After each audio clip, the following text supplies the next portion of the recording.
আজি মই ইয়াত থিয় হৈ আছোঁ গুৱাহাটীৰ নতুন বিমানবন্দৰ। অহাকালিৰে পৰা গুৱাহাটীৰ এই নতুন বিমানবন্দৰখনত যাত্ৰীসকলৰ অহা যোৱা আৰম্ভ হ'ব। অহাকালি এখন বিমানেৰে এই বিমানবন্দৰটি ৰাইজৰ বাবে মুকলি কৰা হ'ব আৰু পৰ্যায়ক্ৰমে এখন এখনকৈ নতুন বিমান ইয়াত সংযোজিত হ'ব। এপ্ৰিল মাহৰ প্ৰথম সপ্তাহত পুৰণা টাৰ্মিনেলটো বন্ধ হৈ যাব আৰু সম্পূৰ্ণভাৱে গুৱাহাটীত এই নতুন বিমানবন্দৰ কাৰ্যক্ষম হৈ পৰিব। অৰ্থাৎ অহাকালি এই বিমানবন্দৰ আনুষ্ঠানিকভাৱে ৰাইজৰ বাবে মুকলি হ'ব। আমি সকলোৱে জানো যোৱা 20 ডিচেম্বৰত প্ৰধানমন্ত্ৰী নৰেন্দ্ৰ মোদী ডাঙৰীয়াই এই বিমানবন্দৰ গুৱাহাটীৰ লোকপ্ৰিয় গোপীনাথ বৰদলৈ বিমানবন্দৰৰ শুভ উদ্বোধন কৰিছে।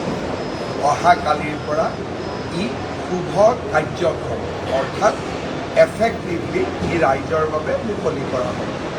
প্ৰথমতে মই আপোনালোকক দেখুৱাব খুজিছোঁ, মই কেইটামান বেলেগ কথাও ইয়াৰ মাজে মাজে কৈ যাম। প্ৰথমতে মই আপোনালোকক দেখুৱাব খুজিছোঁ গুৱাহাটী বিমানবন্দৰৰ আমি প্ৰৱেশ কৰোঁ।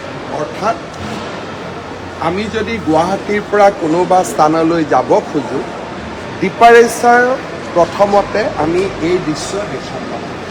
বিমানবন্দৰৰ আপোনালোকে আকৃতিটো দেখিছে, ই কপৌ ফুলৰ দ্বাৰা অসমৰ জাতীয় ফুল অৰ্কিডৰ দ্বাৰা ই ইনস্পায়াৰ্ড আৰু এই গোটেই বিমানবন্দৰটোত মেক্সিমাম আমি বাঁহৰ ব্যৱহাৰ কৰিছিলোঁ। অৰ্থাৎ ইয়াত যিমান বাহিৰত আপোনালোকে পিলাৰ দেখিছে, পোষ্ট দেখিছে, এইবিলাক আপোনালোকে অত্যন্ত জানি গৌৰৱ অনুভৱ কৰিব যে ই অসমৰ বাঁহেৰে নিৰ্মাণ কৰা হৈছে।